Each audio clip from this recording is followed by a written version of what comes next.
All right, can you guys hear me without this? Can you hear me? No? Yes? No? Okay, now you can hear me. Oh, great. Okay.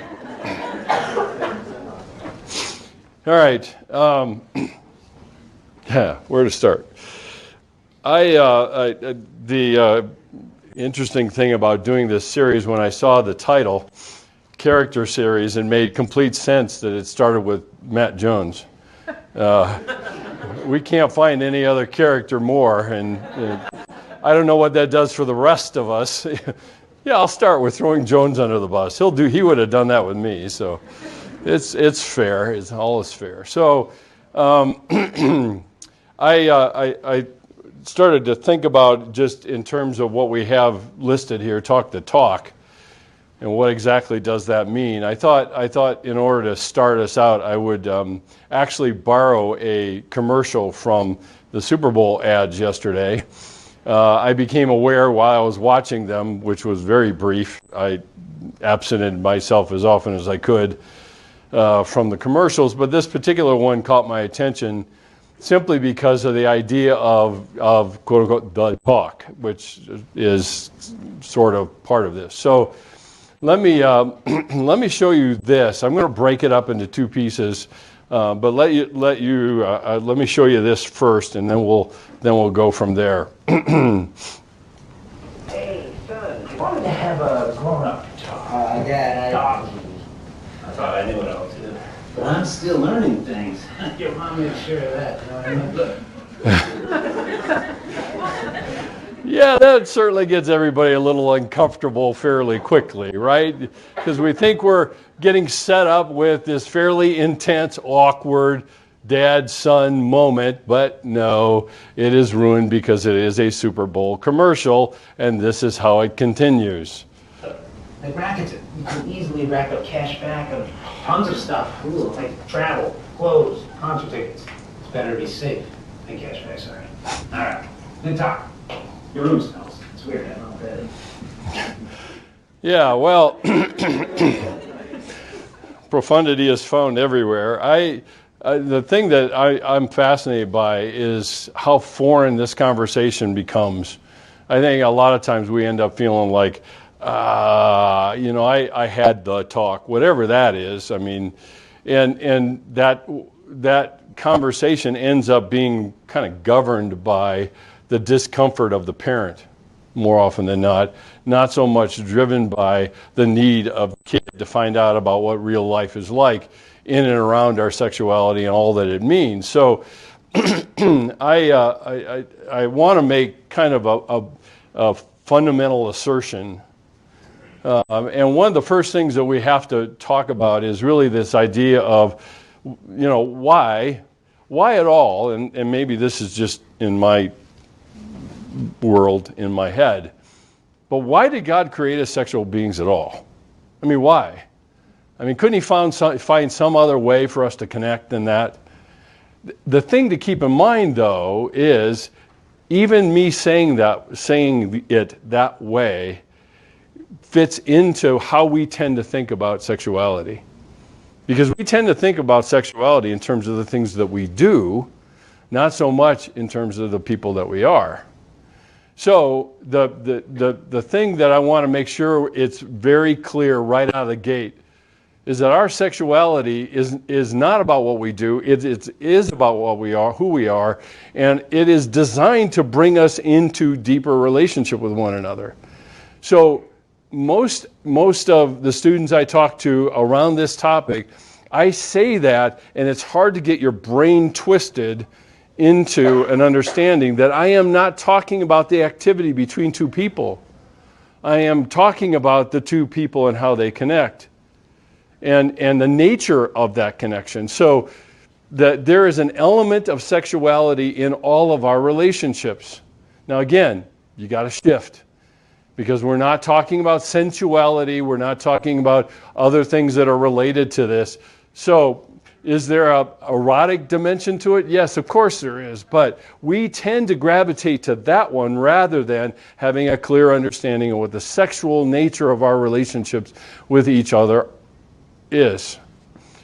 So this is my fundamental assertion, my foundational assertion, which I've already said, is sexuality is not about what we do. It is not about our recreational activities. It's about who we are. It's about who we are. It's more about our identity than we ever could possibly know. And that is the basis on which I want to roll this thing out and talk a little bit about this. Because I've had innumerable people, as I've talked about this subject, and people ask, it's why aren't we having this conversation somewhere else? Like in church, which, automatically creates a reaction, a visceral reaction in us. Why is it that I have to wait all the way to a class like this to actually have this conversation or to talk about the real things that are part of my life every day? So where we have to talk about is 4 different dimensions that I want to walk through real quickly in order to kind of ground ourselves about what authentic sexuality is really all about.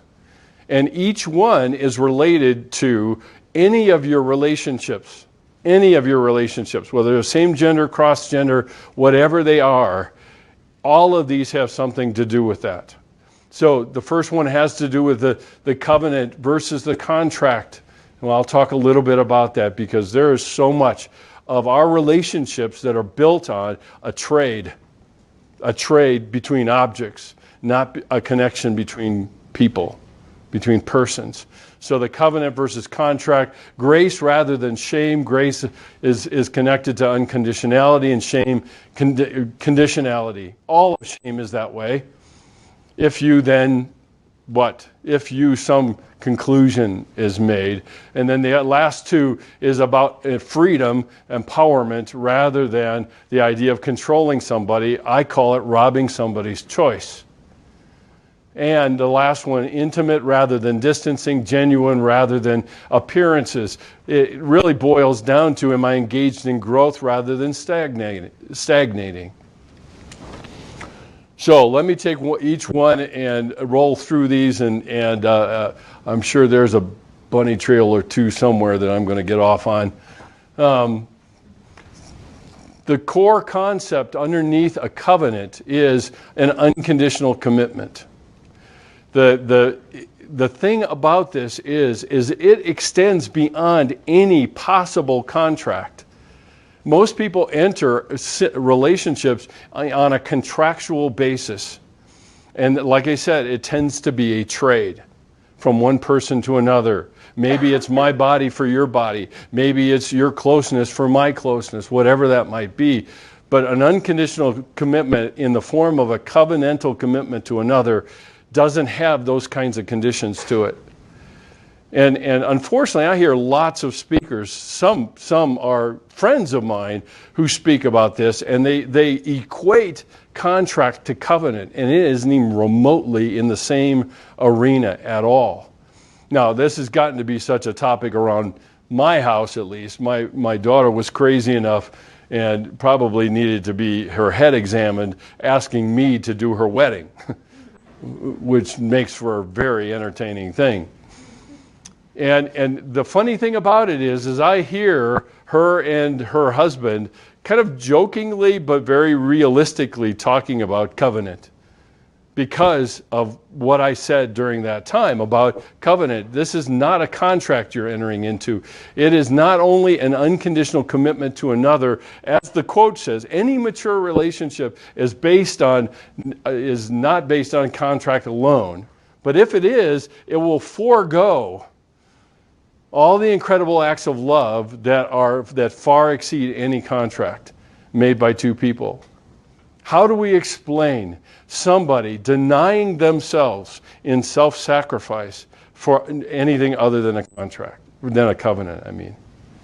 Because ultimately contracts always have terms, and those terms are always agreed to even though people don't dictate them to each other. Okay? So the second thing about this that we have to take into account is that it is a unilateral commitment. When 2 people enter into a covenant, it is a unilateral commitment to the other. It isn't, I will if you will. I've been at weddings like that, where people say, I will if you will. This relationship will last as long as our love lasts. That's in their quote-unquote vows, which is far from a vow. So it is based on this sole commitment God made to humanity. It was a unilateral commitment he made to humanity to be in relationship with them, regardless of the response. Now, that does not mean there aren't benefits by entering into that relationship based on that covenant, because clearly there are. And entering into it and leaving it. Because don't miss that point, even when we're talking about the nature of relationships, and specifically, we can't really separate relationships from sexual relationships, because where does our brain go when you say sexual relationships? You think of activity. You don't think of identity between two people or the connection, natural connection between two people. You don't think of that at all. And that's how embedded we are in this way of thinking, and contract underlies it. It underlies it. So our understanding of covenant relationships, not necessarily just married, because I enter into a covenant relationship with someone else when I say I'm seeking to bless that person directly, unilaterally. They don't have to do anything. I will always do that. And so there's a unilateral commitment to it, and there's an unconditional commitment to it that we have to take into account. The participation in it provides the benefits and the blessings, and oftentimes the consequences. Because what we saw throughout the Bible is Israel left the covenant, and they suffered consequences. It wasn't like God was punishing them. They brought the punishment on themselves by their choices. God still remained in covenant with them. So the effects or the distortion that comes up as a result of some of these things is that people, instead of living into this covenantal commitment, into this covenantal relationship, whether with God or anyone else, instead we just choose safety instead. We choose control instead. And safety stands against vulnerability. You really can't have both of those things. So we choose security over intimacy. The thing that you guys hear me say all the time, a lot of you that have been in my classes, when I say trust and control can't coexist, power and intimacy cannot coexist either. And we'll get to that. But the very nature of it is I am so afraid of being known by somebody else, because if they know me the way I know me, they ain't going to like me either. So I'm just going to keep them at arm's length. And I miss out on some of these things. Ultimately, in those kinds of interactions, what we begin to conclude is that not only do people not like me or love me, I am unlovable. I am somehow damaged goods that nobody can love, nobody can see fit to come close to me. And that's when we've reduced, and the reason that exists is because we've reduced our relationships down to contractual stuff, to contractual things, even in the physical realm. Some other distortions, or the strategy people end up landing on, is they hate all relationships. They just simply choose control over that because I don't want to risk it again. A lot of times we've had the kind of experiences, myself included, where you get close to somebody and they leave. And you say, forget that, I ain't doing that ever again. So what do I choose instead? I may not hate relationships, but I keep them at a distance. I keep them at a controllable distance to create the appearance of connection, but always maintaining the control that I have over them. Now, the thing that has to be said is that we are so immersed in this thing about controlling each other and controlling perceptions and appearances between each other. Is it any wonder that our relationships are so shallow? Because we're trading that even when we talk about contract. So a lot of times people will also cheapen the relationship by focusing on the quid pro quo, the contract, this for that. Or sexualizing the relationship down to, well, I provided that service for them, We won't say it that way. But the thing I don't want you to miss, even as I'm on this particular subject,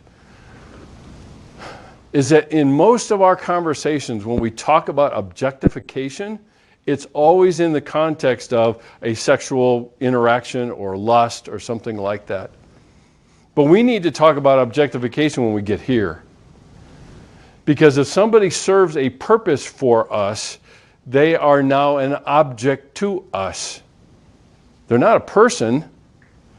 And in a lot of cases, our interaction with that other object is, what good are you to me or for me? I may not say it out loud. But when we start making these calculations around the value of another, is it because of the value that they inherently have by carrying the image of God in them, or is it because of their usefulness to us? And when we lapse into that thinking, we're talking about objectification. We objectify people all the time. We objectify God, for crying out loud. Because we're always doing a contract thing with him. It's like, I'll be obedient, I will say all the right things, I will do all the right devotionals, I'll do et cetera, et cetera, et cetera. And then what do you get? Come on, bring a personal concierge service in heaven.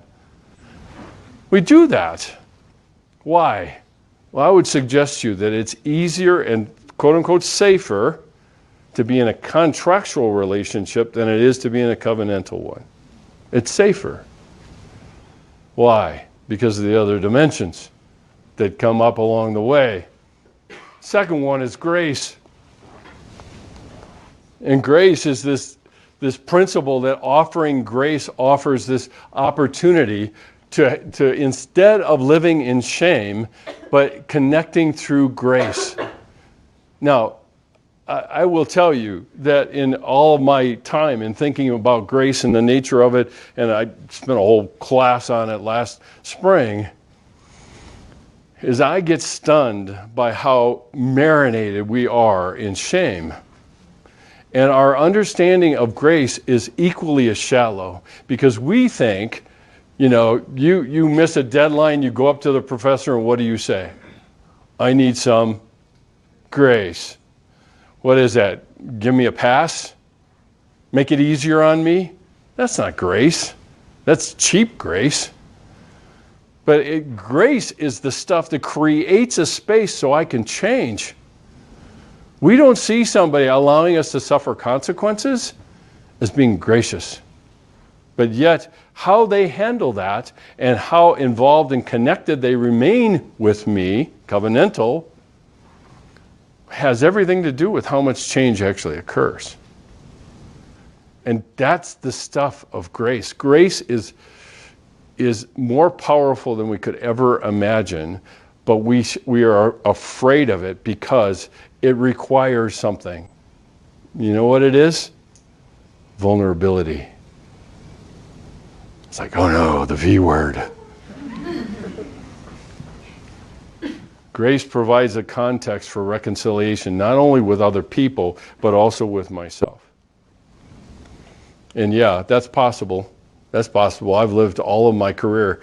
I've spent 40 years talking to people in counseling offices. And I've spent most of that time on just this alone. The whole idea of being reconciled to myself, what in the world does that mean? But it means, which is even worse, oftentimes, because reconciliation is kind of this fancy word, and it's bringing harmony. We got all the definitions and all the theological definitions. But when it really comes boiling all down to it, what it ends up being is accepting myself as I am, not as I should be. Because I'm never going to be what I should be. So grace makes this assurance that mistakes are not going to be the end of the road, and an equal assurance that allows us to be met with forgiveness and reconciliation. And forgiveness isn't a pass either, any more than grace is. That's really pretty superficial forgiveness. We engage in a lot of that, where we're talking about, I'm sorry, oh, that's okay. It's kind of a social convention. If somebody is going to have the guts enough to ask for forgiveness, which is not really possible but repents of what they do, then I'm duty bound to do it? Well, actually, I'm probably duty bound to forgive them before they ever ask, actually. So, the environment of acceptance and forgiveness lays the foundation for relationships. That's the whole thing about living with grace and in grace both. And it's fundamental to our relationships with each other. And dare I even say it, and I'll just keep pounding it for an hour, and then you'll say, that was the most expensive extra credit chapter I ever went to.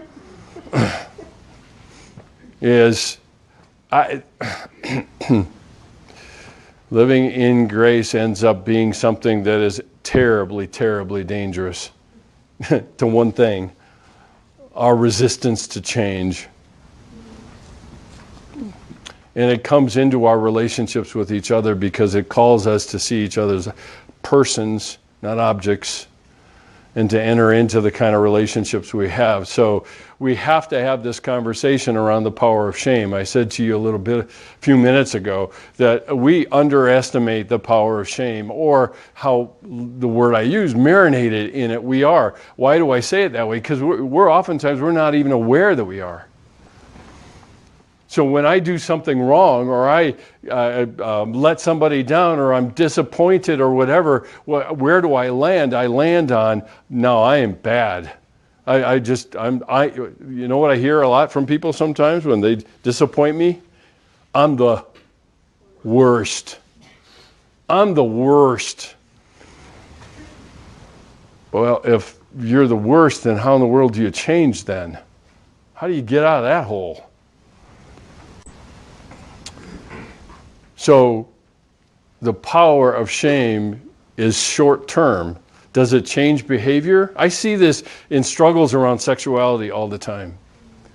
And people wonder why they keep getting stuck in sexually addictive behaviors or whatever the addiction is they're in. And most of the time it's because they're using the tool of shame to try to change rather than grace. We honestly think, because we think so shallowly about grace, that grace really doesn't change anyone. It's great for being saved. It's great for being saved. But I'll just work my butt off the rest of my life to prove that I'm worth it. And that same thing happens with this. So guilt is the result of doing something wrong that has to do with my behavior, and it's something that I can change. I can change my behavior. I can do that. But shame is about me. It's fundamentally about me, the essence of who I am. So I've not only done something bad, now I am bad. How do I go about changing that badness in me? Good guess. I'll try for a while. I'll grit my teeth. I'll do a lot of things in terms of willpower, but I'll fail. And then where do I end up back? I'm the worst.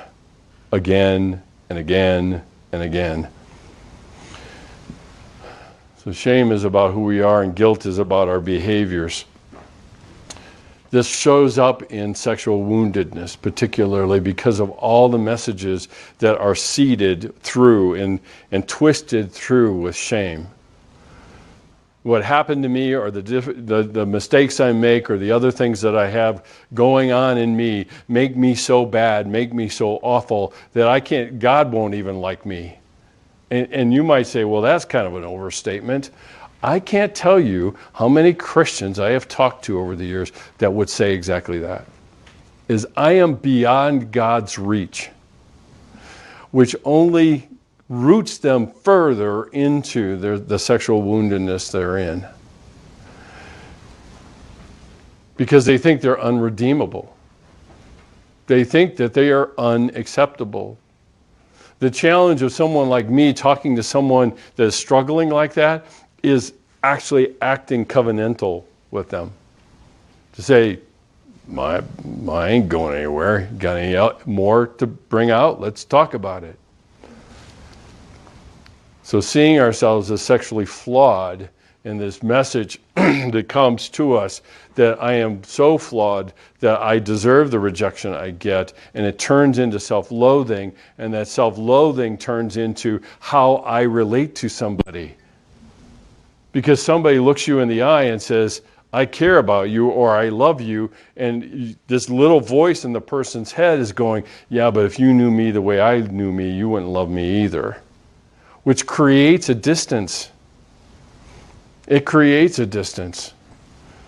Grace creates a space for us to change, and it also change within the sexual relationship. Now again, I oftentimes I will interchange sexual relationship with human relationships, because we're sexual beings. And our heads go somewhere else whenever I talk about it in that way. So there must be a willingness to forgive if good and authentic relationships are really going to develop. And that's, again, it's one of those topics that I spent a lot of time talking about. There's a lot of distortions in the Christian community around what forgiveness really means. And the nature of forgiveness is, my shorthand version of it, is releasing my demand that the other person change. Because in a sense, that's what God did. He paid the price and then said, tag, you're it. You choose. So, oftentimes we choose internal legalism because grace is so uncomfortable. You know what the internal legalism is called? Perfectionism. It's perfectionism. Because the minute I make a mistake, I am the worst student on the face of the earth. Or I can't do anything right. And that perpetuates so much more. So the other part of it in the relationship itself is it creates a healthy kind of predictability and regularity that protects people's needs that are in that relationship. Because grace, I mean, even in the word itself, in some English translations, in some older English, it means to stoop. When I have grace for my grandson, I have to stoop. Now, it's easy to give a little kid grace, right? But when you have to look up and have grace, that's a different story. Or look somebody in the eye and have grace. The third thing is empowering. To empower and to be empowered. And the thing that we use to mutually build one another up in these relationships are personal resources. Now again, if you've been listening to me all along, what is draining the personal resources is the lack of grace. A contractual understanding of the world around us and our relationships. It drains our personal resources because we're always in this economy of trade. So being able to serve somebody else, you have to serve from something, not emptiness. In a lot of relationships I've seen over the time of not just being here, but talking to other young people in other contexts, is that it ends up being people that don't have a lot in the tank because they keep giving it away. They don't care for their heart because of what they've done to reject it. And then when they get around to, I want to give my heart to somebody else, they haven't even bothered to own it enough to give it away. So, it is the idea of power is a significant component in all of our relationships, our sexual relationships. I said it to you earlier, just 15 minutes ago, is that power and intimacy cannot coexist. A story is often told of the ancient Saudi Arabia when the sheikhs were very powerful. And the observation once was made, and I had the opportunity to actually interact with a missionary who was in Saudi Arabia, and he made this comment to me to the effect of, he said, do you ever wonder why the sheikhs always had concubines or a harem? And I said, no, they were just a bunch of reprobates, that's why. And he said, well, it was a little bit more than that. But essentially, he said, the woman he married, he shared power with. So he never had any sexual intimacy with the woman that was his queen or whatever they called her. I don't know what they called her. But why did he have a harem? Because it was made up of all of these women that were low status, had no power whatsoever, and they knew in their culture that if you're going to be intimate with somebody, you're going to lose power. So don't share it with somebody that can have power over you. And that's why there was no sexual intimacy, sexual intercourse between a sheikh and his wife. He always had it with other women that had no power, no status, nothing whatsoever. So we know for a long time that power has been a part of this. The reality is when I start to empower another, I am actually putting into action the kind of love that we tend to talk about. Because I am investing in them something that I have to give as well, in terms of my connection to them. So Lord Acton once said, you probably have heard this quote, power corrupts, but absolute power corrupts absolutely. It does in relationships too.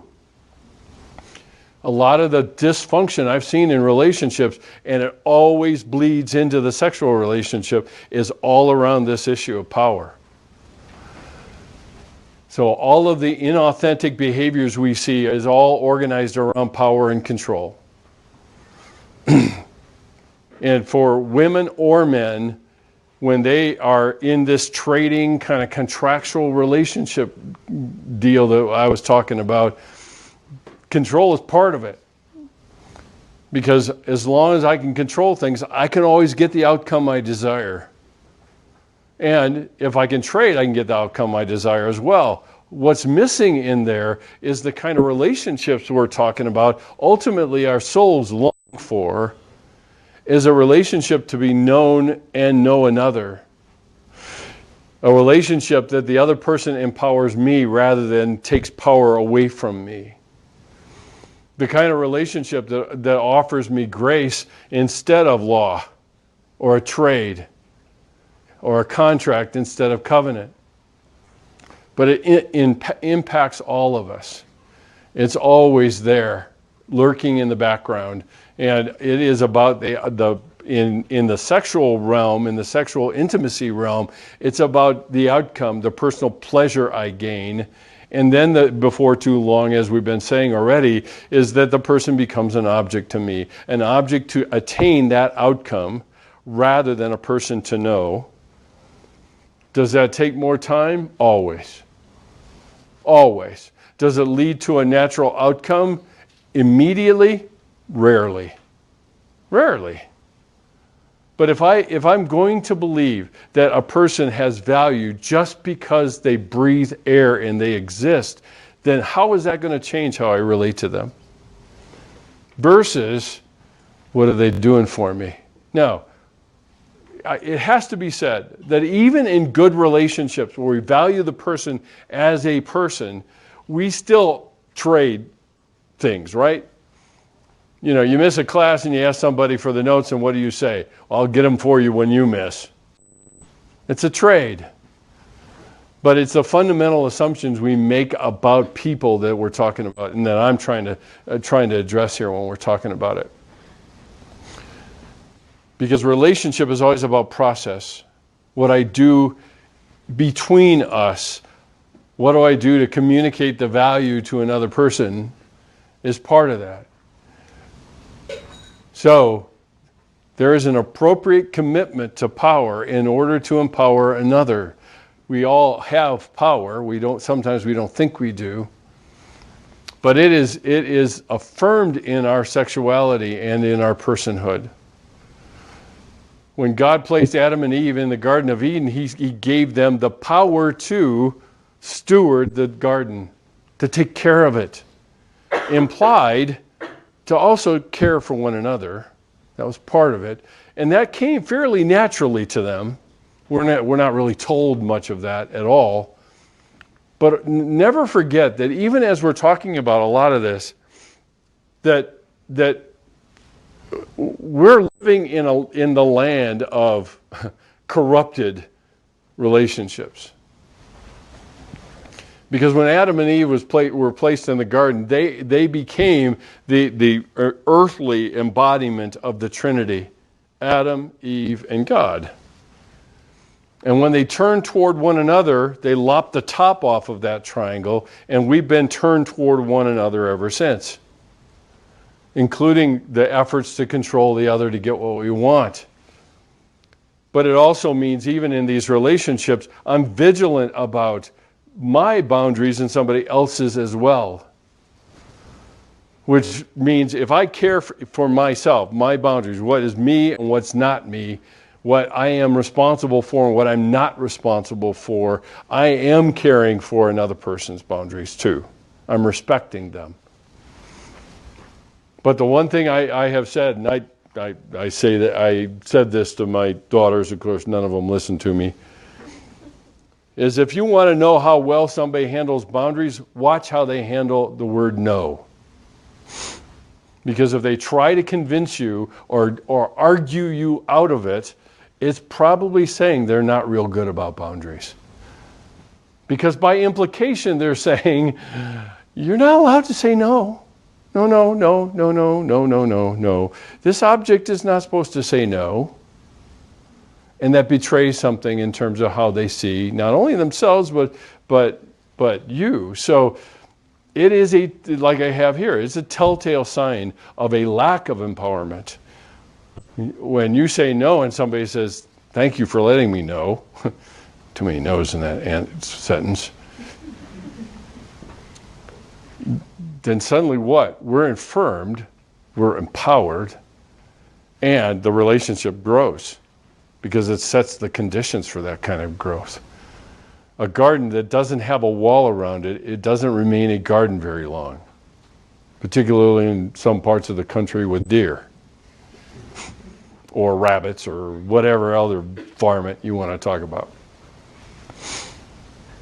A garden that's cared for and has it has a wall or a boundary around it. I'm not talking about a wall, I'm talking just about a fence. Fits right in with the metaphor of Proverbs 4:23 that says, guard your heart, for it is the wellspring of life. How well do we have the boundaries around that well to care for that well? Because out of it flows the well springs of life. Not only for us, but for other people and the people that we're in relationship with. So empowerment, the last one is intimacy. This is the last dimension, to know and be known. I mean, the irony is that we come into the world this way, naked and unashamed. When a baby is born, it's not like they're screaming at the doctor to cover them up. They are naked and unashamed.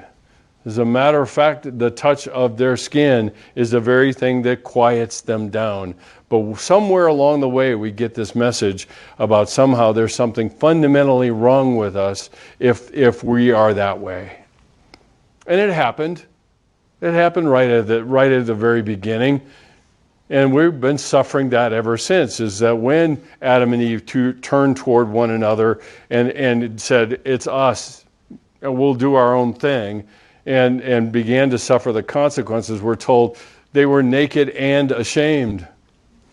This is the first occurrence of the word shame in the Bible.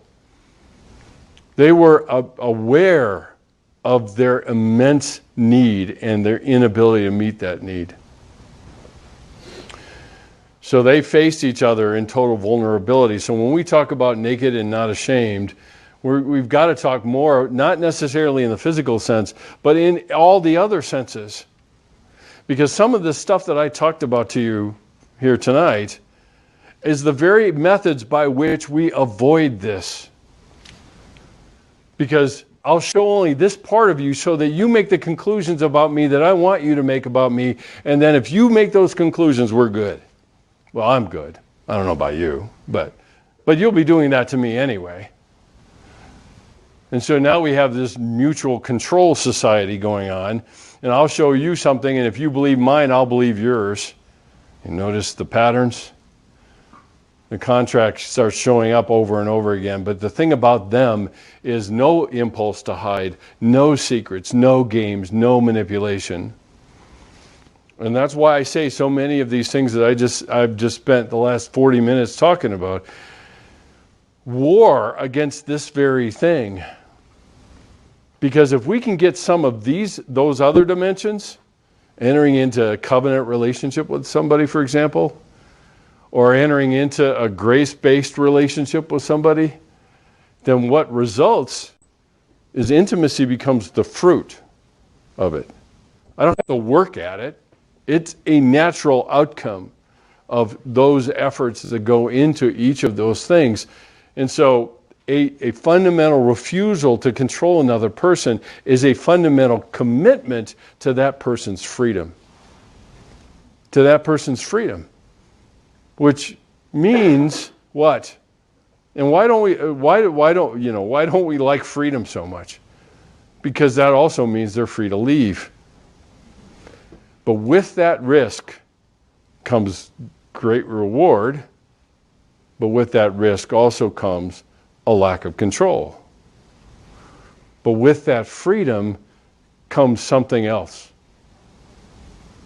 And you know what that is? It fits in with this intimacy thing, is love. Love flourishes in the context of freedom. It always does. Why did God send Christ? Not only as a pure, unadulterated image of his love for us and to take all of the sin upon him, but why? So we could be free. But why? I'm starting to sound like a 2-year-old. But why? Because God wants to be chosen just like we want to be chosen. And being chosen because somebody has to is insulting. It's just insulting. So making a way for us to be free, to choose, also creates the risk to not be chosen. Which also means that being chosen is that much more powerful, right? I mean, it means a lot in the context of freedom.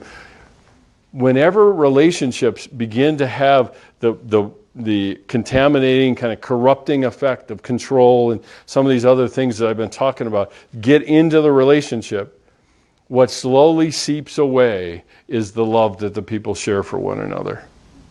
And it gets substituted with contracts and all the other things that I'm mentioning to you. Because love flourishes in freedom.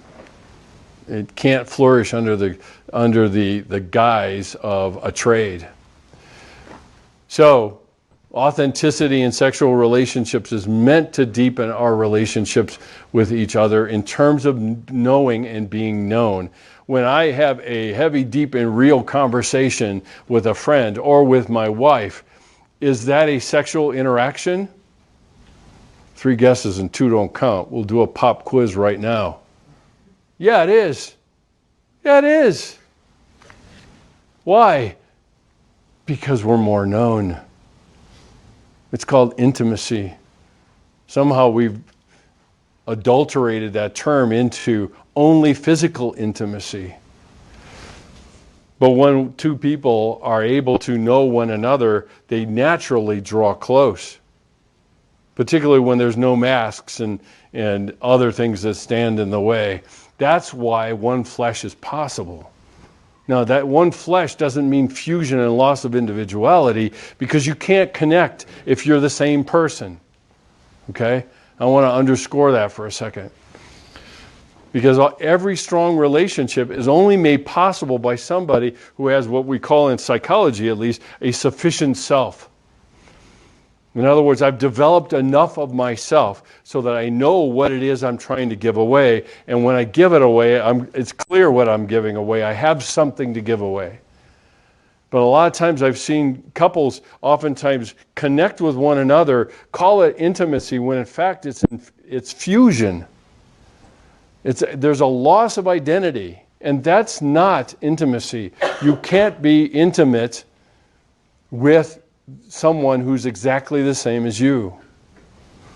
So there are two things that I want to emphasize, and then I'll try to land this thing. And that's the idea of differentiation.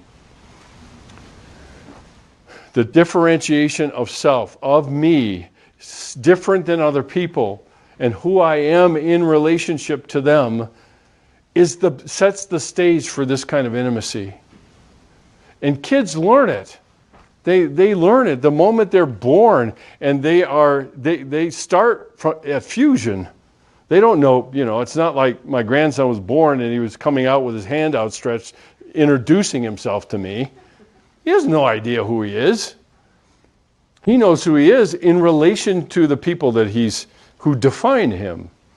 But somewhere along the way in development, he starts using this annoying word that makes adults' skin crawl. It's called me and mine, like the seagulls in Finding Nemo. But how can I claim something that's mine if I don't exist separate from you? And that's what the sufficient self is that I'm talking about here. If differentiation is low between the people that we're talking about, then sexual intimacy is capped. Because they're inadvertently using the other person. It's not intentional at all. But they end up succumbing to fears of being engulfed, of being enveloped, to losing their identity, all of those things. And usually if one person feels it, they both do. And so when we're talking about satisfying sexual encounters, and of course that's the physical intimacy part of it, but even emotional encounters are possible when you have two people who are speaking to one another from the fullness of that well that I was talking about with guarding your heart. It's the fullness of that overflows into relationships. That lays the foundation for the kind of satisfaction we're talking about. I read a parable to one of my human sexuality classes called the parable of the well keeper. And all this man did high up in the mountains above this village was take care of the well, and made sure all the trash wasn't in it, and it would flow down and it would bless this entire little village. And before too long, the city council and all of their wisdom got themselves together and said, why are we paying this guy all this money? We don't even know if he exists. So they stopped paying him. He stopped doing it, and all the water down in the village got so befouled that everybody, the water wheels ground to a halt. Nobody would drink any of the water, and people and the tourists, everybody left. I think you all are probably sharp enough to know what I'm talking about. Because if we don't take care of the well, it will befoul things down the way. And most of the time when we're talking about even struggles within this particular area, sexual addictions and other things, it's downstream behavior. It's not well stuff that we're talking about. Objectifying people, that's well stuff. That's within the context of our well. So differentiation is a very important part of this. And the second thing that we have to say is communication. And communication means more than the exchange of words. It means a whole lot more than that across all of these topics, including the nature of the feelings the person has, feelings sexual or otherwise, including the desires and the struggles that they have with one another without shame. And in a lot of cases, when I've seen this in groups that I've led with people that struggle with sexual addictions, and they say the stuff that they wrestle with, and you can just see it in them as if they're just cringing, waiting for the axe to drop. And what blows the whole thing out of the water is somebody else in the group looks at the guy, in this case, looks at the guy and says, yeah, me too. I get it. Been there. I understand how hard that is. That's the kind of grace that we're talking about, because the other guy says, oh, maybe I can change. See, grace has a direct relationship to hope. So it's also talking about communicating connecting around the struggles with unworthiness, all those things that we talked about earlier. Shame's always this barrier to intimacy. It always is. Not because the person isn't willing to be intimate, the other person, but it's how I see myself. That in this interaction that has all of this impact on me when it comes. So sex in and of itself cannot offer intimacy. It can't. In a lot of cases, we think unidimensionally. And so when I started out and said sexuality is everything about what we do and say and who we are and everything else, it's not about our activities. And we struggled all the way through, and I highlighted for you all the way through, that when I say sexual, you're already thinking about an activity rather than me and the person I'm in relationship with. And what role that actually plays for us. So you can't underestimate the honest communication. Remember, and like I said, communication isn't just the words we trade. It's also the presence we provide. It's both. Because in a lot of cases, I can say more with the fact that I'm present and I don't leave than ever saying, I'm not going to leave. I can say loads more than that under those circumstances. So, I've become breathless enough that maybe I can answer some questions. That's what I want to end with. And hear, at least from you guys, questions you might have. If you remember what the phone number is, if you want to text it and have Steph read it for you, that's fine, so we don't have to know who's doing it. Or if you have questions, I welcome them. I would love to hear them and talk about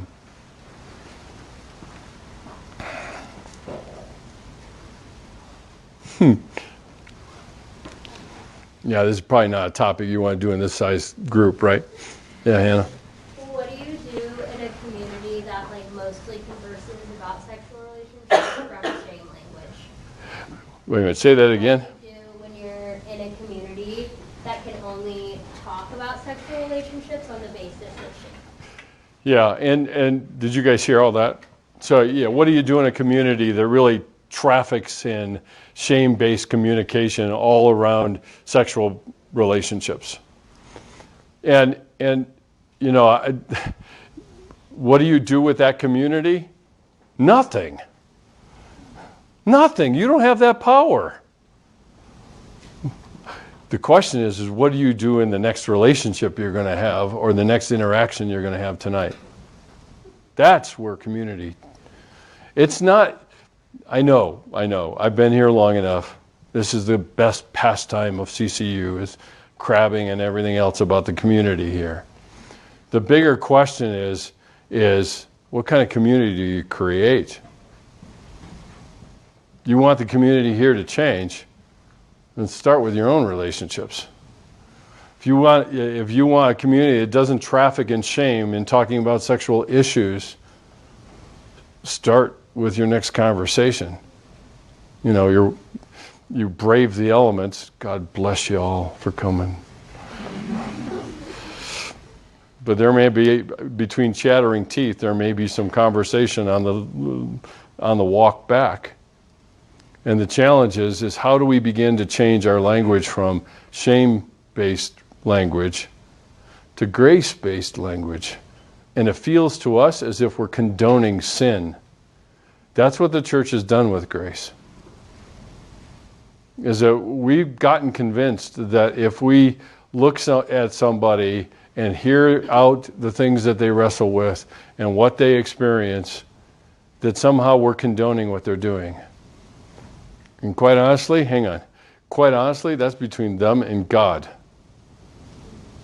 Not me. That's above my pay grade. Yeah, Kayla? You were even just talking about. I know it's a really complicated issue, and I'm not looking for a simple answer, but how could any of that apply when it comes to the LGBTQ community? Yeah. Or, sexual relationships that aren't as what we would expect. Yeah, and I would apply exactly the same standard, really, is that it's a reality within the world that we live in. It's not a new reality. And so, again, it would go back to, I think, what I said just a minute ago is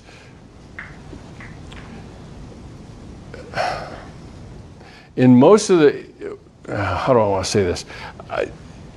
For a lot of people, when we're talking about what's closest into our heart, which is our sexuality, it is opening ourselves up to being absolutely destroyed if somebody is going to separate themselves or make some statement about the best that God has for us. Again, my challenge ends up being one of how do I enter into somebody's world? I don't have to. What goes on between them, their conscience, their heart with God is between them. If I can provide them with some measure of grace to have that conversation, then I've accomplished something. And I think that's the bigger part of it. I wouldn't even separate out that community at all, really, because the conversation we're having is for everybody, including why segment it out to the LGBTQ community? Why? All of us are in the same blooming boat that's taking on water. Okay. I could rant more, but I won't.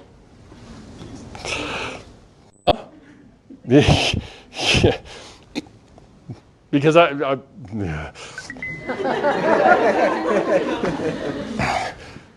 can tell you, after sitting with people in my office, half the time I spend is repairing what good-natured Christians have said to them. And they think their intent matters.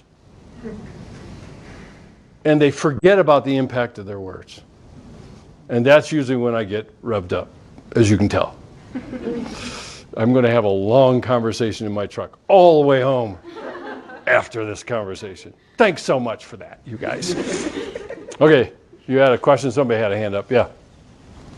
So, where do you think the balance is between this, idea that you've been presenting of selfless, vulnerable, covenantal relationships with people, and on some respect, guarding your heart? Mm-hmm. Because do you put more value in the covenantal relationship that we have in marriage, or not necessarily? I think the covenantal relationship in marriage is it. I wouldn't use culmination, but it is at a different place between two people than the kind of covenantal relationship I'm talking about. I'm talking about it in a more common sort of way. But I think marriage and wedding and that covenantal relationship is an intentional attempt to symbolize the return to Trinitarian relationship. So I wouldn't necessarily, I don't know that I would say it's better, but it is different. And ultimately in Scripture, it is set apart, for sure. So to be consistent with that, I think we have to say that. But even when I see, because when God covenanted with Abram and Abraham and Noah and all of that all the way through the Old Testament, it didn't have any kind of sexual overtones to it at all. And I can't help but think that in some ways God was setting a standard for relationships because of what he did in regards to them. It shows up in the law in terms of what they do and how they care for people that are marginalized in society, or people that are what they called aliens amongst them. They were handled and cared for because of that very thing, a covenantal relationship. So I think it's set apart. I wouldn't necessarily say it's better. At the same time, it is I would say, a more profound ritual that conveys the return to Trinitarian relationship. Does that answer close? Okay, yeah. When we do want to enter into that truly intimate relationship of self-giving, when we consider what first steps can be, it can be easy to think we're pretty drilled into our heads. Yeah.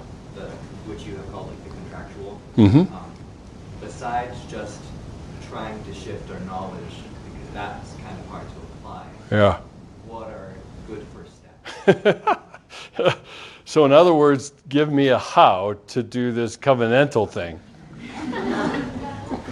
Yeah, no.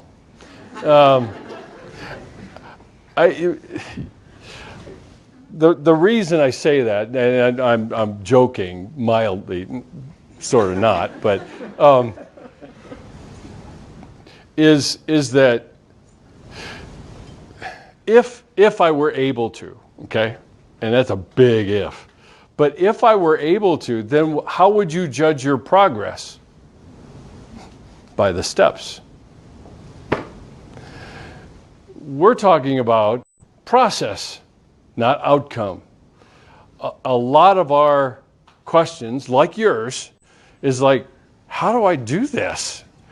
And I think in some ways it's born out of continuing conversations around this knowledge that I'm talking about, and wrapping our heads around it and having some conversations with other people who are trying to understand it. And out of that comes a reshaped kind of position. Because that's kind of how I think about it, is it's a posture or a position I take toward another person. There's not steps to accomplish that, but how I approach another person has everything to do with how I've wrapped my head around this idea of covenantal relationship. And that takes a lot of practice. It takes a lot of talking to people, doing it wrong more often than not, and saying, oops, that probably wasn't quite the right way to go about doing that. Let's try it again. So, to some degree, I would be doing you a disservice, although it creates more ambiguity and anxiety in people to give them steps, because again, how do we measure it?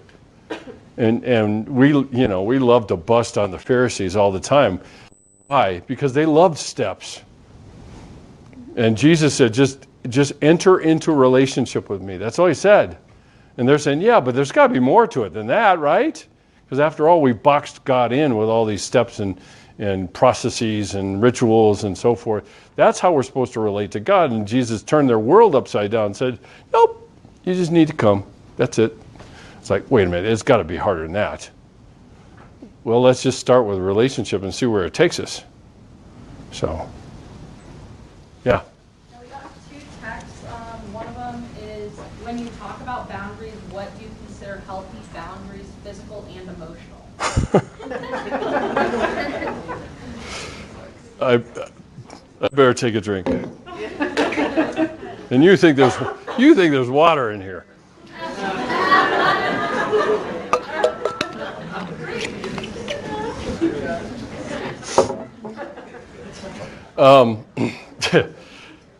I would,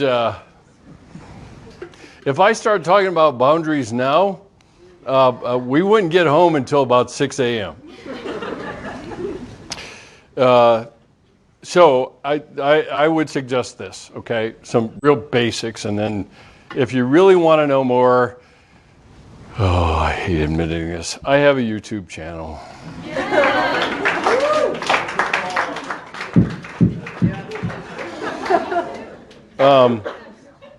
And there are 2 or 3 lectures on there about boundaries, and I would refer. It's really hard to even say it. I would refer you to go watch them. I'm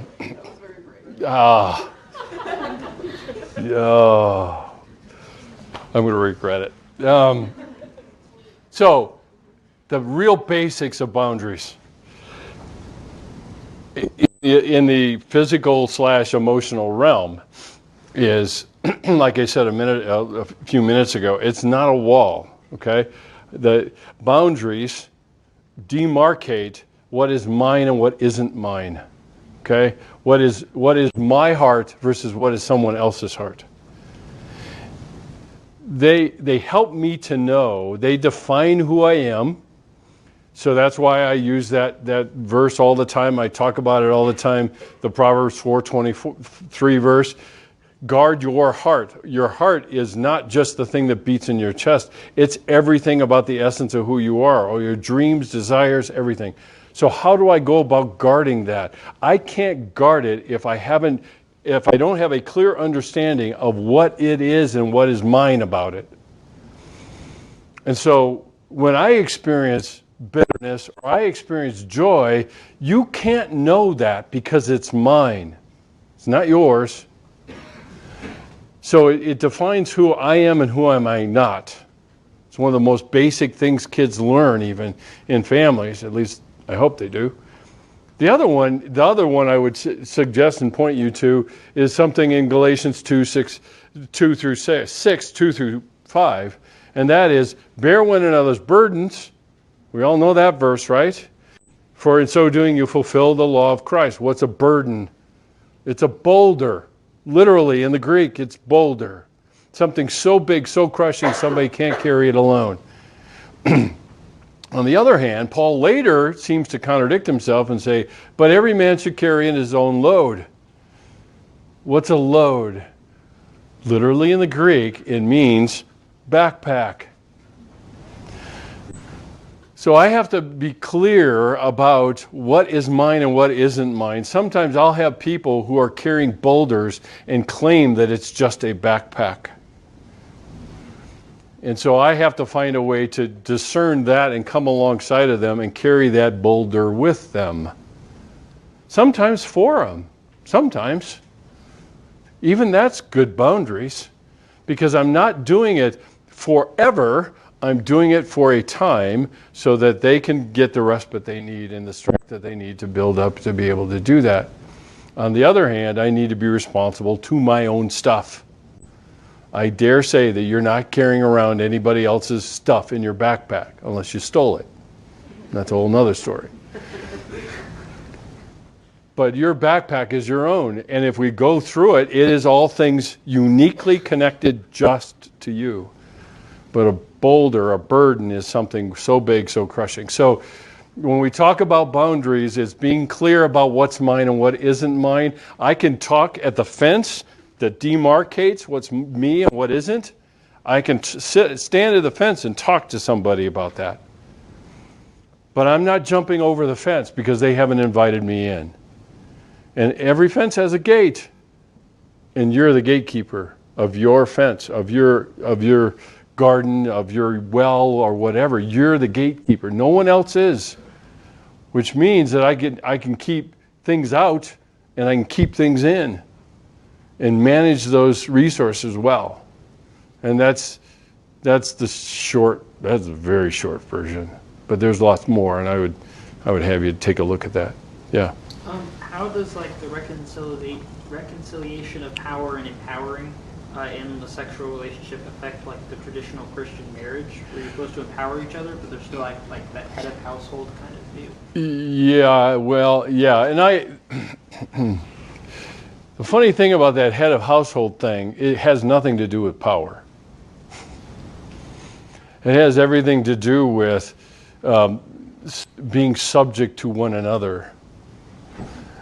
I think that whole thing being connected to power is somewhat of a humanization of it, because we like our hierarchies. The reality is men and women are to be co-laborers with one another, with specific gifts and abilities that complement one another, rather than, as Jesus called it, lording over somebody. So the first adjustment I would make, even in your question, is head of household, whatever that is, other than the 1040, is not about power. It's about connectedness. and the nature of connectedness, which flies in the face of a power-based relationship. Now, if we frame it as if it's some kind of hierarchy, then yes, you are talking about power and where it fits in. But the best leaders, I would suggest to you, is the ones that maintain freedom and maintain influence. And what that means then is I'll influence, but the person always has the freedom to say no. And so I think it may be some reframing we have to do, because even if you go to the Ephesians 5 verse, where everybody goes around that one, you never forget the defining first verse, and that is, everyone should be subject to one another. Then we start talking about something else. And I think that may be part of the conversation that we're talking about. Any other questions? Just last one on the text, then we'll wrap it up. Okay. How do you reach out and start a conversation if you personally struggle with your sexual identity? How do you reach out?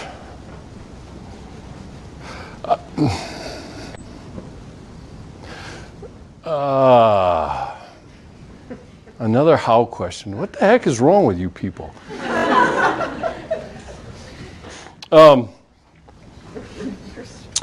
Start somewhere. Find a safe person. That's a whole nother conversation. Don't ask me about it. Go to watch the videos. I want to go home tonight. Find a safe person to talk to. Somebody who draws us to God, who shows us grace, who's willing to deal with themselves as they are. Start with somebody safe, and then expand. I think if we had that conversation, like I said before, about what kind of asking the harder question about like what kind of community do I create, I think there might be a little bit more safe people pop up. And that's just me. And I'm just a professor. What do I know? So, any other questions before? Quick questions or anything? All right. I'm going to stop. Thank you, Steph. Yeah. Thanks, Dr. Mitch. Thank you so much for coming. Our next character series is next Thursday, 6 to 7 in La Prina 170, 172, and it's on Fight the Fight, which is mental health, and we'll be talking about anxiety